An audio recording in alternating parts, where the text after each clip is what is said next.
Well, today I'll be disking this up and planting this into Brassica again. This is at my dad's uncle's place. This is my only food plot on this property. Last year it turned out so-so. Last year I expanded this plot, pretty much doubled it in size, cut it all out by a chainsaw, stacked some piles in here and burned it all. But on this second year ground, the Brassicas did not do good at all.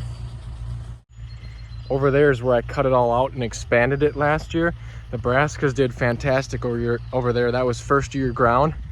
But over here, this is all, well, this will be the third year now. The Brassicas did not do good over here. So this spring I came in here and a lot of grass came back. It was almost like thick as a lawn. You can see this is all grass thatch. I came in here and I broadcasted buckwheat. That's what this is. I had very low germination because of all this grass thatch. And I broadcasted it and I ripped it all up with a 4-wheeler as best I could and sprayed it that day. I came in here yesterday and mowed a little bit with the brush hog, so that's why maybe some buckwheat's already gone. I mowed some of the grass over there that was coming in and taller weeds. But you can see we had very poor germination on the buckwheat, and the buckwheat didn't really even do much. So, oh, and the day I planted the buckwheat, I came in here and broadcasted I think it was like a whole bag or a bag and a half of 92331. Because I'm thinking this ground is either lacking nutrients or it's starting to get low in pH or something, because like I said, the second year ground where the Brassicas did not do good at all. So these Brassicas might not do the best this year. I might have to look into a liquid lime or liquid pH raiser for next year or something. But I'm gonna come in here and work it all up with the disc. This is the first year we'll ever work it up with the disc. Like I said in the past, I've just tilled it with the ATV tires. If you remember watching some of those videos, that's this plot right here. Got some big stumps in here from the trees that were here just a couple years ago. So let's get it all ripped up. It should work up pretty good. This is some pretty black, loose swamp ground. This type of soil works pretty easily. We just had a good rain 2 nights ago. So there's pretty good moisture in the ground. It should pretty much be enough to germinate this seed right away. I'm gonna till it all, work it all up, broadcast my Brassica, and then I'm gonna lightly till in the seed so the seed gets under the soil. A lot of people would just till this up and then broadcast the seed and leave it. Well, we're not supposed to get rain for over a week now. It's just gonna bake out here in the sun. You literally get way better germination when you lightly till in these Brassica seeds. People are afraid to disc these little seeds in, but they do fine. You obviously don't want to set the disc all the way down, just lightly fluff them in. Even if you got a cultipacker, a lot of times that will be, just cultipacking will be enough to cover the seeds. Then you don't have to worry about, putting them too deep. But if you just float the disc over this worked up ground, once I get it worked up, that should be perfect to get these seeds under the soil and in the moisture to start to germinate. So yeah, I'll get a couple little time lapses here of working this up, and then I'll start seeding.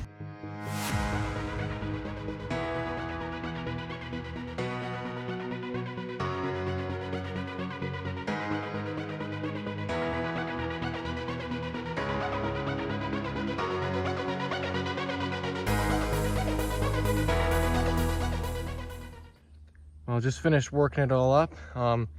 Obviously you can't really use a rototiller in this situation because there's just so many stumps out there that I cut down like 2-3 years ago.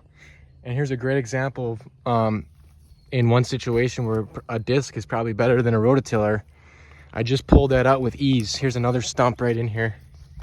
This one I might not get out, maybe next year. And obviously, when you hit these stumps, you just go a little slower over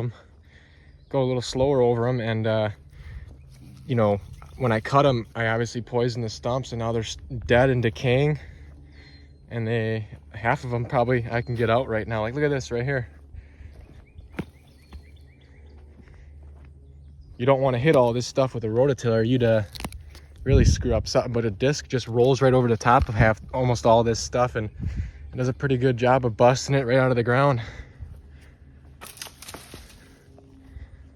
So I'm gonna start seeding this now, and then I'll get a little footage of lightly disking this stuff in. Look at this big stump. This stuff was all alive like 2 years ago. So this is what I'll be planting here. Same mix as I have in all my Brassica plots this year. Antler King's honey hole, Whitetail Institute wintergreens, and tillage radish. The red ones are all the honey hole. The blue, green, and yellow, that's all wintergreens, and the brown is tillage radish. This is probably a little bit heavy on the honey hole. I like to do 1/3 of each. But the reason why I went heavier on the honey hole is because the honey hole's got about 9% purple top turnips. And I want a few more. Wintergreens doesn't have hardly any purple top turnips. The deer here, since this is our only food plots on this property, they really hit the purple top turnips good, you know, late season to hold a few more deer around here, you know, December, January, February. But generally this plot is pretty much gone by middle of January. That's why last year it really helped having that corn there hold the deer all the way till March. But yeah, I'm gonna get seeding. I'm not gonna get any footage of seeding. You know what that looks like, just walking around broadcasting. But I'll get a little footage of me lightly tilling in this seed, so you can see the disc is just barely going in the soil. All right, so here's a quick look at the seed spacing.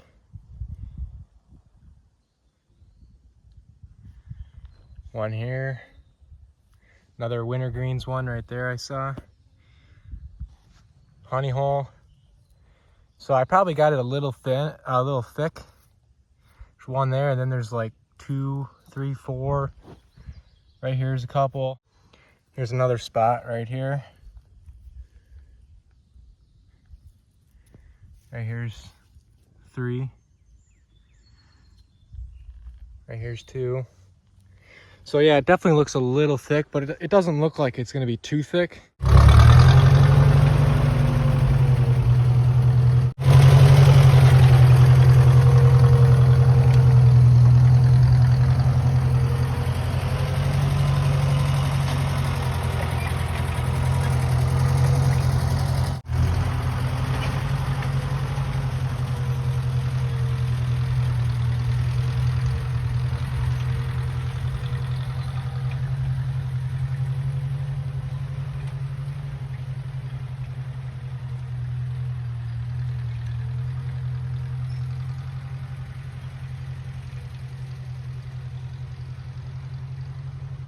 Well, here we are out in this little Brassica plot. Believe it or not, this is the first time I've been out here since planting, and I'm really happy with how it's looking. You can see we got really good spacing on the Brassicas. If anything, it's too thin. And like I've said in other videos, I'd rather have my Brassicas be too thin than too thick, because, you know, then I know for sure that none of these plants are going to be competing with each other for nutrients. They're not going to turn yellow and brown out before the fall. Like I've had, you know, years ago in the past, I was broadcasting my Brassicas way too thick. If your Brassicas look like this, you're plenty good on spacing. This is, like I said, a little bit on the thin side even. You see all these big gaps in here, but these things got a whole nother month to grow. So I mean, these plants like this, I mean, these things will be close to knee high a month from now, because, you know, like the first month is the slowest stage of growth, but then after the second month they just take off. I think this plot will really look good in another month. And like I said, on that end over there, this is all second year food plot over here, and this is the first year I ever disked or tilled this ground with the tractor. I have tilled it with just the ATV tires in the past, but that's not much more than 1 inch. And it was really nice to get in here with the tractor this year and really get a good job working it all up. And like I said, my original plan this spring was I came in here and I ripped it up as best I could with the ATV tires, and I threw in the buckwheat, and I fertilized when I planted the buckwheat as well, because this side over here last year didn't produce much of anything, because this side, I think this will be the 3rd or 4th year I've planted it, and this is the first year fertilizing. So that's why last year this side was really weak, and this side looked absolutely beautiful, because this was all first year food plot last year. See all these big stumps in here?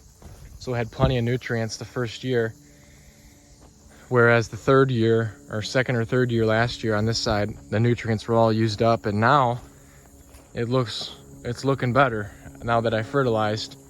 There's definitely a few more weeds, I guess, over here, but not, it's mainly just this Piers Lane and I guess a little bit of water hemp. the deer are really hitting it. That's Purrs Lane right there.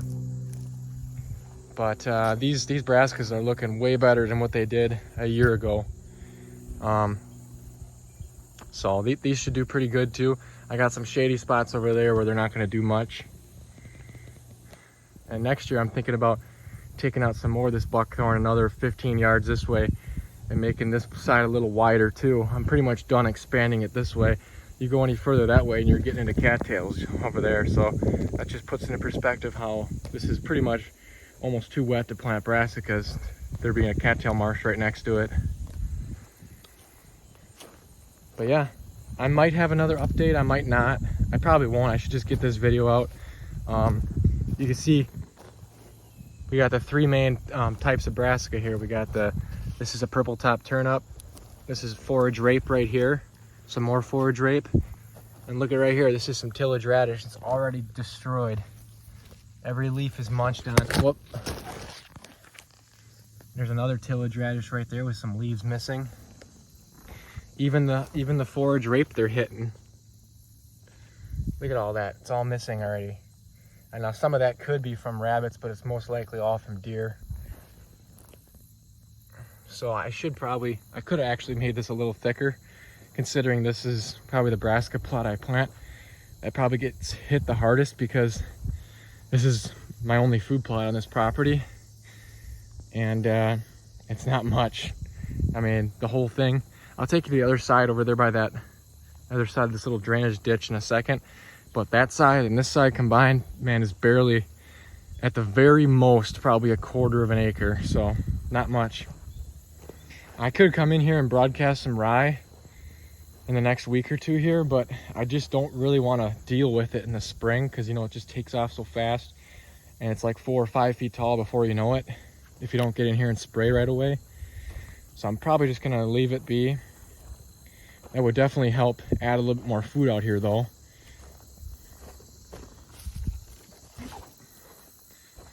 You can see these deer, man, they got it really browsed down right here.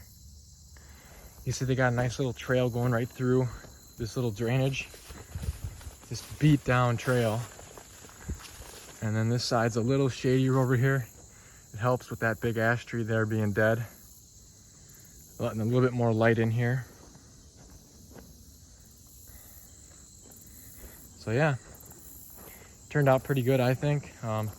Obviously there's some weeds in here, but these brassicas are gonna really take off here, and as soon as we get a frost, the frost will clean up all these weeds that you won't even be able to tell there was weeds in here if you come in here in November. So yeah, hope you enjoyed this little video. I got more brassica videos coming. Like I said, my last video and this video, these are my only 2 tilled brassica plots, just because I didn't have a good, the last video I didn't have any buckwheat there. This video I planned on doing the buckwheat no-till, but I just didn't get a good enough buckwheat crop in here. If I would have came in here in June and tilled with the tractor and threw the buckwheat in, which I plan on doing next year, I should be able to get a lot better buckwheat crop. And then I can just no-till these brassicas, crush the buckwheat down with the 4-wheeler tires. We don't have the cultipacker here, so I'll just have to use the 4-wheeler. And I should end up with a few less weeds in here, because the more years you till like this, just the more water hemp and the more weeds in general I'm gonna end up with. Right here's some water hemp. Luckily the deer are in here so thick, they're actually browsing the water hemp just as bad, if not worse, than the brassicas. They're keeping it mowed down nice for me. And look at it, I still got some buckwheat right here.